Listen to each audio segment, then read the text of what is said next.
اور قربانی کے ایام آنے والے ہیں۔ یہ قربانی کے ایام میں پورے عالم کے اندر مسلمان اللہ کا حکم سمجھ کر اللہ کے حضور اپنے خلوص اور للہیت کی قربانی پیش کرتے ہیں، اور حقیقت میں حضرت ابراہیم علیہ السلام کی سنت کو اور ان کی یاد کو تازہ کرتے ہیں کہ جو انہوں نے اللہ کے حکم پر اپنے بچے کو قربانی کے لیے پیش کر دیا۔ چنانچہ قرآن کریم میں اللہ تعالیٰ سورۃ الکوثر میں ارشاد فرماتے ہیں فَصَلِّ لِرَبِّكَ وَانْحَرْ، اے نبی اپنے رب کے لیے نماز پڑھیے اور قربانی کیجیے۔ قربانی کس کے اوپر واجب ہے؟ قربانی ہر اس مرد و عورت مسلمان عاقل بالغ کے اوپر واجب ہے جس کے پاس، جس کی ملکیت میں 7.5 تولہ سونا ہو یا 52.5 تولہ چاندی ہو، یا ان دونوں میں سے کسی ایک کے بقدر مالیت ہو، مال موجود ہو، یا زائد ساز و سامان اس کے بقدر موجود ہو، تو اس کے اوپر قربانی واجب ہے۔ قربانی کی استطاعت رکھتے ہوئے وہ قربانی نہ کرے۔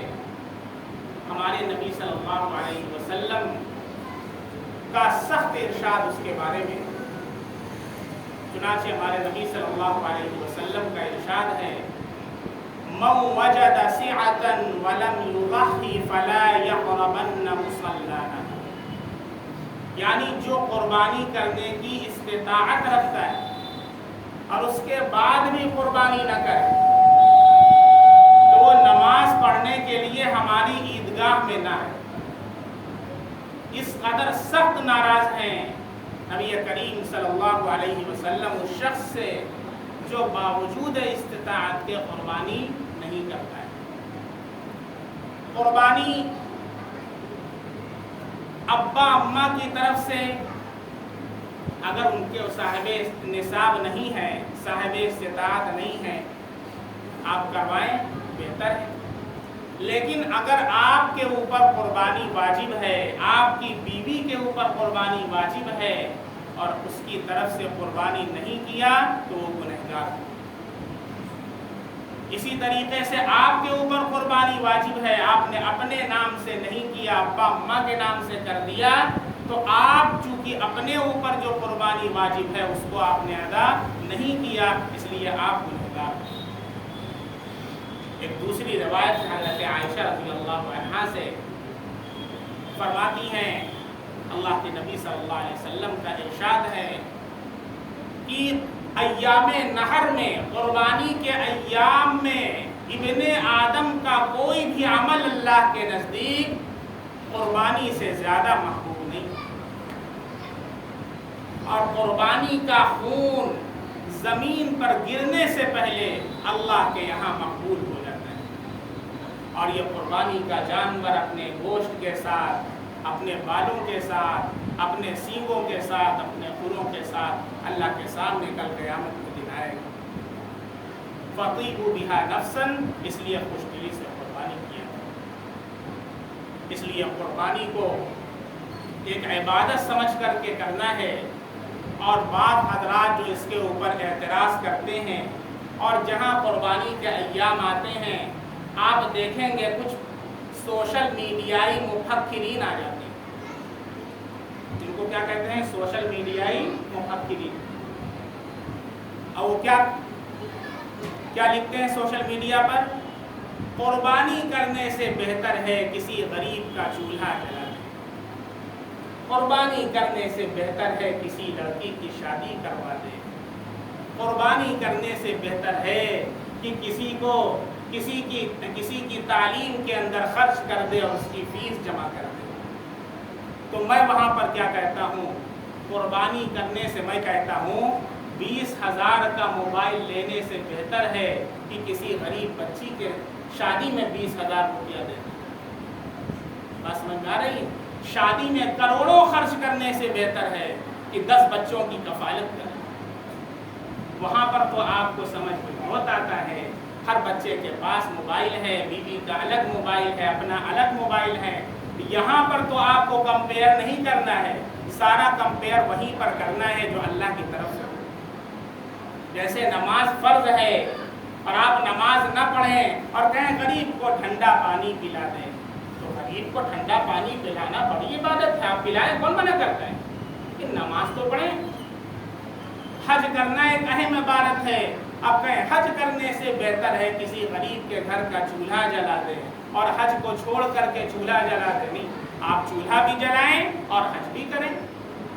ساری سوشل میڈیائی سارے مفکرین جو ہیں وہ ان عبادتوں سے بچا کر کے اس پر خرچ کریں، اور اللہ کیا فرماتا ہے؟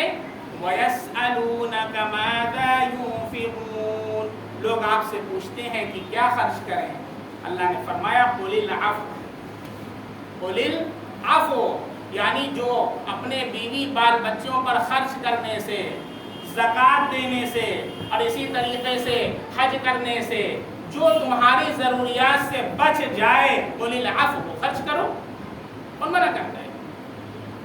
اللہ نے آپ کو نوازا ہے، پورے محلے والوں کو آپ کھانا کھلائیں، لیکن یہ کہنا کہ قربانی چھوڑ کر کے کسی کے گھر کا چولہا جلایا جائے، تو ایسے لوگ نہ قرآن سے واقف ہیں نہ احادیث سے واقف ہیں، بلکہ وہ اللہ کے نبی کے ارشاد کو اپنے پیروں تلے روند بھی کریں۔ اس لیے ایسے لوگوں کی بات کو اپنے کان میں نہ لائیں، اپنے دماغ میں نہ بننے دیں۔ دوسری چیز، یہ جو ایام ذی الحجہ کے شروع ہو رہے ہیں، یہ بڑے بابرکت ایام، قرآن میں اللہ نے ان کی قسم کھائی۔ سورۃ الفجر میں اللہ کا ارشاد ہے والفجر ولیال عشر، قسم ہے فجر کی اور 10 راتوں کی۔ تفسیر ابن کثیر کے اندر 10 راتوں کی تفسیر کی گئی ہے ذی الحجہ کے 10 دنوں سے۔ جو ذی الحجہ کے 10 دن ہوتے ہیں یہ بڑے بابرکت ایام ہیں، چنانچہ روایتوں کے اندر آتا ہے کہ اس کے ایک دن کا روزہ رکھنا 1 سال کے روزہ رکھنے کے بقدر ثواب، اور اس کی ایک رات میں عبادت کرنا 1 سال عبادت کرنے کے بقدر ثواب کی رات۔ اور یوم عرفہ کے بارے میں خاص طور سے ہمارے نبی صلی اللہ علیہ وسلم سے پوچھا گیا کہ یوم عرفہ جو 9 ذی الحجہ ہوتا ہے اس دن روزہ رکھنے کا کیا ثواب ہے؟ ہمارے نبی صلی اللہ علیہ وسلم نے فرمایا اِنَّهُ يُكَفِّرُ السَّنَةَ الْمَاضِيَةَ وَالْبَاقِيَةَ، یعنی یوم عرفہ کا روزہ 1 سال گزشتہ اور 1 سال آئندہ 2 سال کے گناہوں کا کفارہ ہے، 2 سال کے گناہوں کا کفارہ۔ اس لیے کثرت سے ان ایام کے اندر عبادت کرنا ہے، اور کثرت سے ان ایام کے اندر اپنے آپ کو اللہ رب العزت سے اپنے آپ کو قبول کروا لینا ہے، اور گناہوں کو اور حرام چیزوں کو چھوڑ دینا۔ اسی طریقے سے جو حضرات ایسے ہیں جن کے نام قربانی ہو رہی ہے، تو ذی الحجہ کا چاند دیکھنے سے پہلے، وہ ایام ذی الحجہ کا چاند دیکھنے سے پہلے اپنے زائد ناخن اور بال کو تراشوا لیں، لیکن جب ذی الحجہ کا چاند نظر آ جائے اس وقت سے لے کر کے اپنی قربانی تک ناخن تراشنا،